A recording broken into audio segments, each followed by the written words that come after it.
Hello everybody and welcome back to my channel.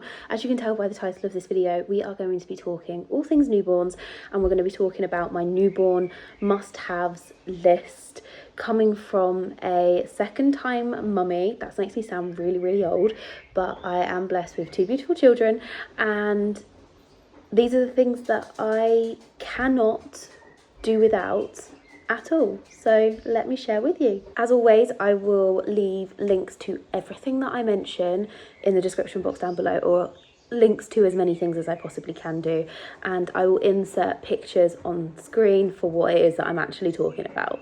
So first up, they're not in any like particular order. These are just a whole mishmash list of things that when I sit down and I say to myself, if I could tell someone all of the things that I cannot survive without with having a newborn, and it just makes my life easier, what are they? And especially as I have a 2-year-old toddler who also needs all of my attention at the same time too, so having these things is an added bonus. So they are all listed down below, links to as many of them as possible, and I'm just going to get into it. So the first thing on my list was onesies with feet and hand mitts built in, because there is nothing worse than you are dressing a newborn baby and then you are also having to faff about with socks and hand mittens.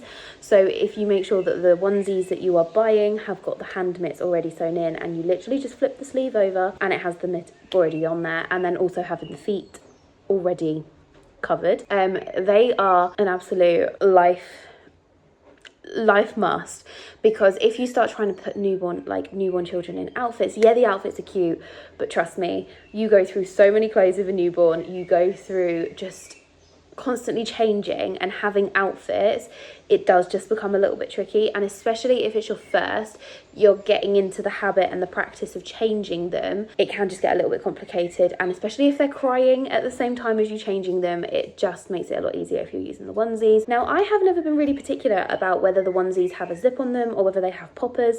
I definitely think that so the onesies that we've used on our baby this time have got poppers on, and we've got a couple that have got zips on, but because we are so used to using poppers because of our first child, it's easier this time around. And I think it just comes with the more you get used to them, the easier they are. So I'm not really bothered about them being zipped or poppered, but I would definitely say with my first, zipped onesies were an absolute game changer, because they had 2 zips on them, so when you're doing a bottom change and you're not necessarily changing them completely out of the outfit, you can unzip them up to the top, and then you can take the bottom bit off. Or if you're changing them completely, you can unzip them the other way. So they were amazing first time around, but this time around I'm not bothered. But the other thing, we are in a very blessed position to be able to have 2 cribs.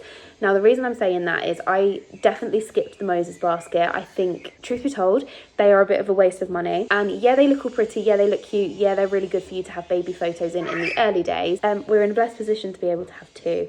So we avoided having a Moses basket just because they grow out of them so quickly. Especially this time around, our second child is very long, so they wouldn't have really fit in a Moses basket for that long anyway. So we have, when we first became parents, we only had 1 crib, and we have the snooze pod. This is our main crib. This is the one that we have in our bedroom, and you can lift the top off and it basically becomes like a Moses basket, like a carry cot type thing, and you can bring the top part like downstairs or wherever you want it to be, but the rest of the crib can like stay upstairs. In the end, we just found that really tedious, having to like bring one or the other up and downstairs, so we just used the money that we would have potentially have spent on a Moses basket buying a cheaper second crib to have downstairs.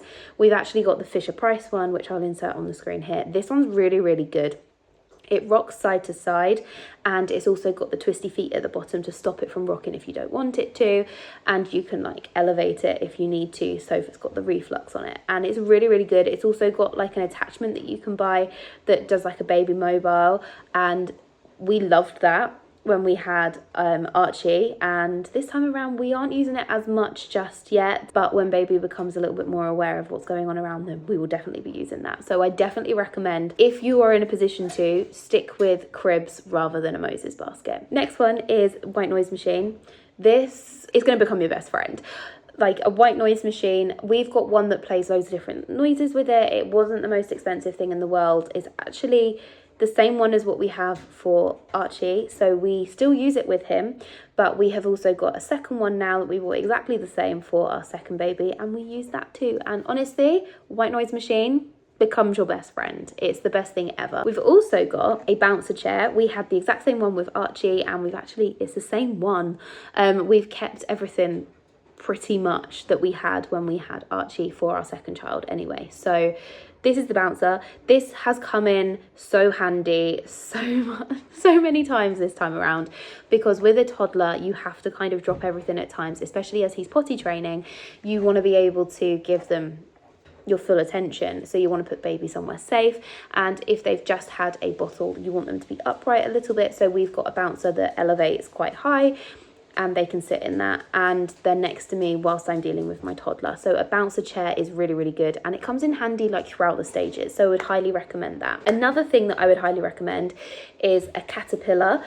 This is the one that we've got. It is a great cushion that you can either make into a little chair so that it sits baby upright, or you can use it for tummy time and it lays into different positions. You can have it elevated for different positions so that it elevates the baby a little bit more, but it helps with tummy time as well. It also comes with like loads of little toys attached to it as well, which were like really, really good. So I would highly recommend that too. Another thing that I would highly recommend is having a playmat. Now the playmat we've got is a high resolution one, and I specifically chose this one because you will use this quite a lot when they are a newborn, because you want them to lay on a flat hard surface and you want them to be able to see things that they can see, and in the early days they only really see in black and white.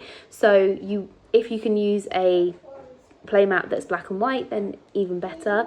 And I also liked that it came with a strip card with lots of little pictures on it as well. They're really good for being able to move them in front of the baby's face, just to get them to follow movement as well. So I really liked this playmat with Arch.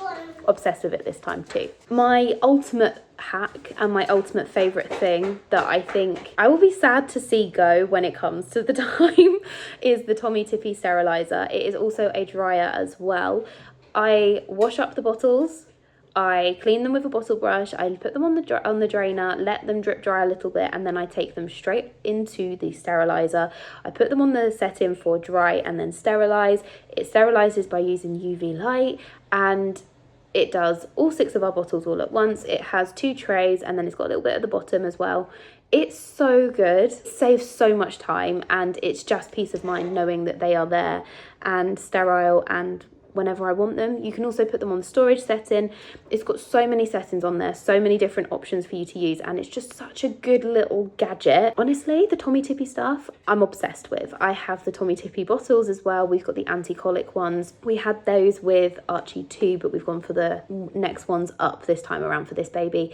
But honestly, Tommee Tippee, if it's got the Tommee Tippee name on it, you can't really go wrong. Would trust them with anything. Like, really, really recommend. Another thing that we've got, first time around I wasn't so much bothered about it. I had one nappy caddy that I kind of took around with me. We did have the 2 nappy caddies. These are what we had before, but this time around 2 nappy caddies have definitely come in handy. I have one downstairs and one upstairs. The one I have upstairs is actually on our changing station in our bedroom. We used to, when we had Arch as a baby, we would go into his nursery and we would change him in there.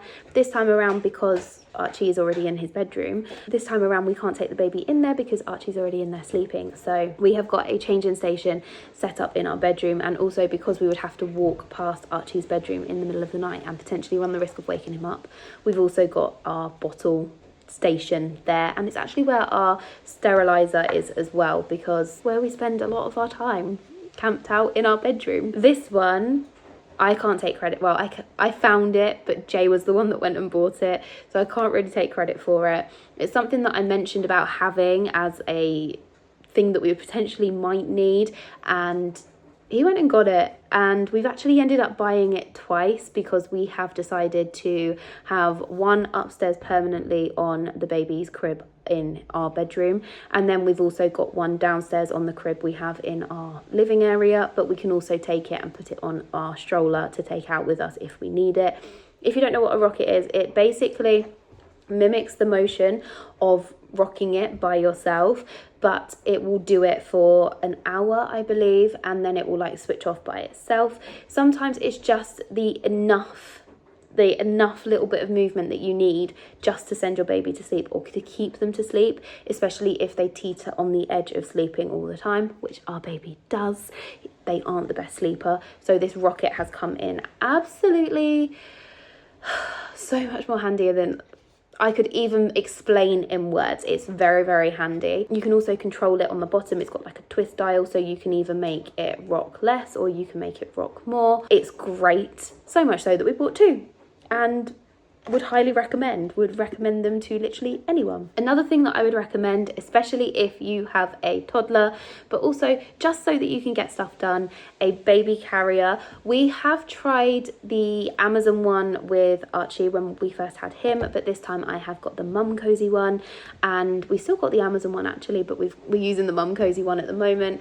The baby carrier just comes in so much more, it's so handy to have when you need to get stuff done around the house, when you want to be playing with your toddler but your baby doesn't necessarily want to sleep or settle in their crib. You can baby wear them, and it just means that it's just easy. The baby is there on you at all times, so you know exactly where they are, and it just is a bit of a game changer. And especially if you're carrying them already, if you need to leave the house and you just want to go for a walk, they're already on you. You can literally just walk out the front door and go.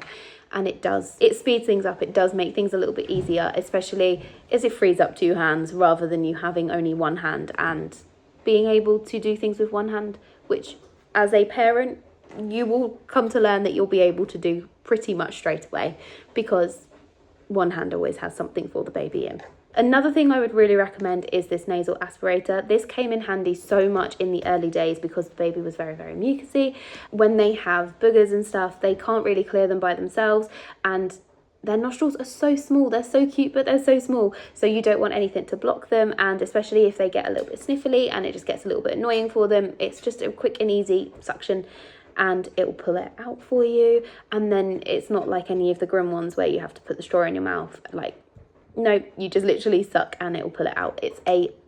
Love it. It's so good. We tried the little bulb ones, the little ones that we had when we had Arch. This one, so much better. So would not recommend the tiny ones, would recommend something like this. My thermometer, I did not think that having a newborn baby, I would need to use the thermometer as much as I have actually ended up using it.